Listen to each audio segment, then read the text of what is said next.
Thank you. Hi, Ange. Just want to ask you about Jed Spence. He's had a real kind of turnaround under you in his Tottenham career, but still hasn't actually started a Spurs game for any manager. Kind of where's he at fitness-wise? Because obviously you've got so many games coming up, and he's able to play because there's a few aren't European ones. Is he close to being able to start for you? Is he going to be an option? Good morning. Hello. Please, could you start by giving us an update on the squad? I wondered if you might have anyone back for tomorrow. In terms of squad, everyone sort of from the weekend got through okay. Archie got a bit of a knock, obviously, but he's recovered well. And I guess the main one's Dom. He's due to train today, so he's still not 100%, but he's definitely improved from the weekend. So just see how he goes through training today. And that's it. The other injured guys are inching closer, but not available. Thank you. I know you said after the Fulham game that the team were dipping into energy levels that many wouldn't. Will you give us a sense of how the week's going so far? Yeah, look, obviously, we're in this sort of cycle of sort of knowing, it's kind of I think it's a Thursday, Sunday cycle for us pretty consistently. So routines are there, Monday's kind of recovery day for the lads, and then yesterday training with the guys who didn't sort of play the majority of the game, and again extended recovery for the others, and then sort of full session today. But yeah, they've all recovered well. No issues from it, and obviously ready to go for a big game tomorrow. And a word on that game, can I ask you a bit about Bournemouth and what you've made of what you've seen of them of late, and what kind of a challenge you think they provide? Yeah, tough challenge, not just of late. I think from last year, we're obviously new manager coming in, and they're really aggressive with their football, and especially at their place. Even this year, I mean, they've beaten City and Arsenal at their place, so good challenge. We had a tough game up there last year, we did well, but and then we had a tough game against them here. So one of those sides where there's a real consistency in performance and approach, so you know that you're in for a battle, looking forward to it. Morning. 13 games in, you're the club who's scored the most goals in the league so far of 28, testament to your attacking football. In terms of improving your performance, you've obviously got a lot of injuries at the moment. What do you think that the players that are starting at the moment need to work on? Yeah, look, I think, I've said before, I think we're sort of progressing in all aspects of our game. I think, obviously we've scored a lot of goals, but even defensively, I think we're much more kind of consistent defensively this year than we were last year. The fact that we have got quite a few absences, significant absences at the moment, is something we just have to work through. We had a very similar scenario last year, fair to say we kind of sort of ground our way through it, and we're kind of doing that at the moment. But the improvements, in all aspects of the game. But at the same time, like I said, we're definitely showing progress in the areas we felt like we needed to this year. We've obviously had a couple of games where we've been sort of not great in executing our football, and those two games in particular. Particularly against sort of Palace and Ipswich, we fell well below what we wanted to do, and that's probably again an area we've tried to sort of iron out. But aside from that, like I said, it's progress in all areas. And Brennan Johnson spoke recently about the team just physically running more and the overall mentality when you do concede first. How, as a manager, do you actually work on that in-game resilience, or do you think personally it's more down to the players than working on it as a club? I think it's just like behaviour, and behaviour is kind of learned. You do that every day, the way you train, the way you sort of approach everything you do, and a big part of our game is physical output and consistency in that, and we have been consistent in that, and the other resilient stuff. I think you just, like I said, it's a learned behaviour, I think, and you test that out every day. You kind of push the limits of what you do with training, with the way you approach everything you do, really, and hopefully that sort of comes to the fore when you need it in games, and some of it's just learnt in games itself. And Bournemouth have delivered some great performances, particularly at home this season, and their work rate off the ball is strong. Tottenham have beaten Bournemouth, though, 10 out of 14 heads-to-heads. Is there a different sort of pressure or mentality approach when you go into a game and you are the favourites, you're expected to win? No, I don't think so, and I don't. I'm not really sure.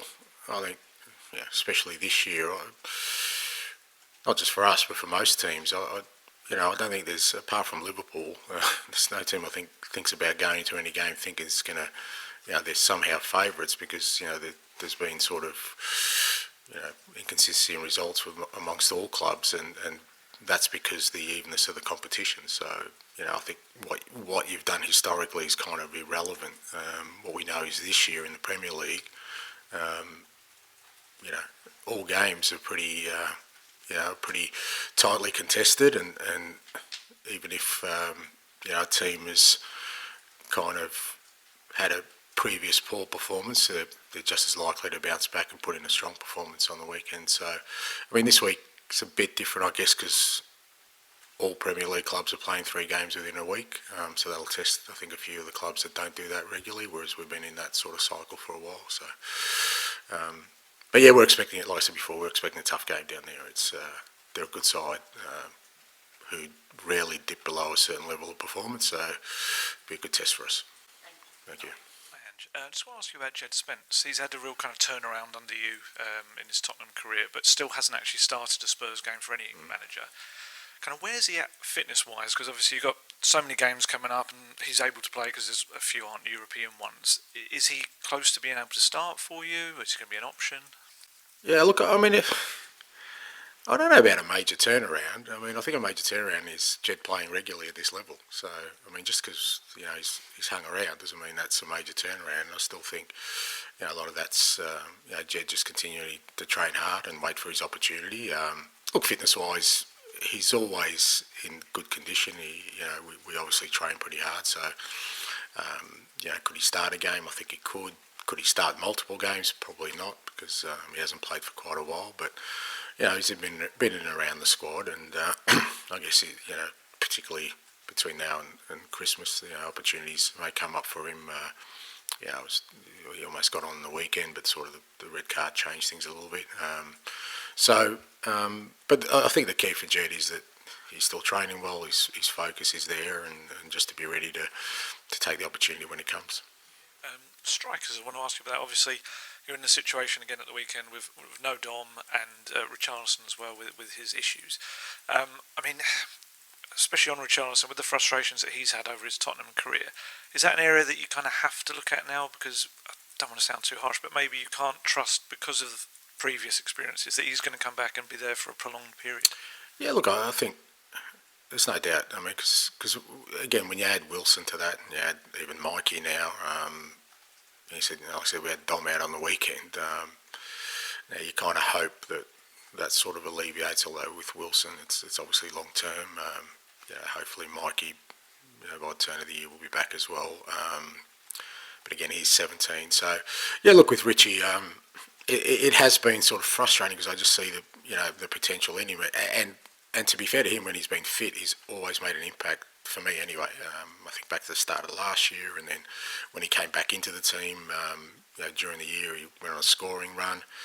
Even the little games he's played this year, he's made an impact. So that's what you kind of hold on to. But there's no doubt we need some bolstering in that front third over the sort of course of the next sort of couple of transfer windows, because it's Dom coming in has been great, but again, we can't overload him either, because ultimately, even if he stays fit, knock on wood, nothing happens, performance will invariably drop if his energy levels drop. So it's something we're aware of and kind of need to plan for. Just ask you about Mikey. Obviously, he's been out for a considerable time now, and still some more to come. I'm presuming it's something that's really kind of attacked his system then, this virus. Look, I come out here and I want to be as transparent as I can, but this is a 17-year-old boy. I don't like talking about what they have and what they don't have. It's nothing serious, but, he's 17. We're going to take our time. And I don't like this kind of constant, not from you, by the way, but, I've just heard other bits and pieces of, people speculating come on. I mean, like, if it's your 17-year-old son, you don't want everyone to know what he has or hasn't got. It's nothing serious. It's nothing long-term. It's just that he's a young lad and he's only 17 and he's a big part of this football club, and we'll protect him and we'll be guided by how he feels, how he recovers from, an illness. Like I said, young people, will recover at different rates. But like I said, he'll be back. He's still here. He's part of what we're doing, and he'll be back in the next few weeks. But again, he's missed a lot of football. So whether we bring him back to first team or he needs to play, we've got to bear in mind he's 17.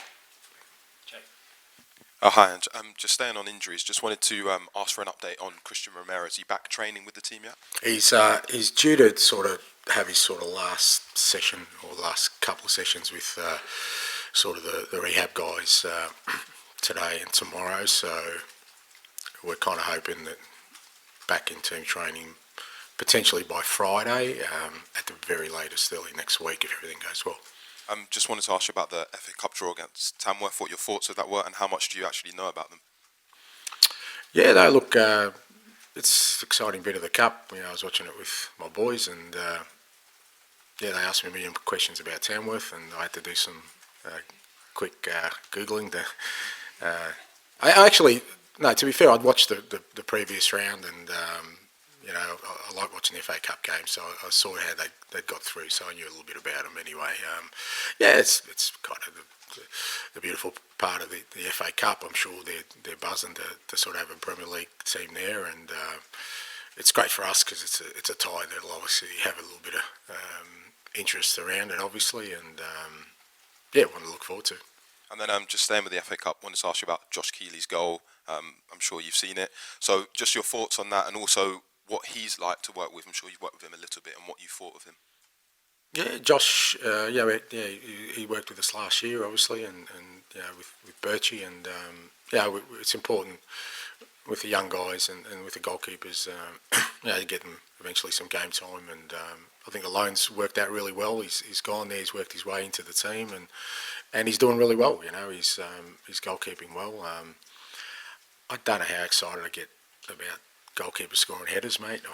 It's great and great for him, I'm sure, but it's not kind of the attributes I'm looking for in a goalkeeper. But the pleasing thing is he's doing well. He kind of, you go into a loan club, especially as a goalkeeper, young goalkeeper, and I think you have to earn the trust of the manager to end up being the number one. And the fact that he has, and he's doing well, it's good. It's what we want to see from our loan guys. Hi, Ange. Following on from Alistair's question, between them, Jed, Archie Gray and Lucas have played 160 minutes in the Premier League. I know different positions, different people, different cases, but is there anything we can read into that? I mean, are those three guys ready to be starting games at that level? Yeah. You're missing a big bit there, mate. How much has Archie played this year?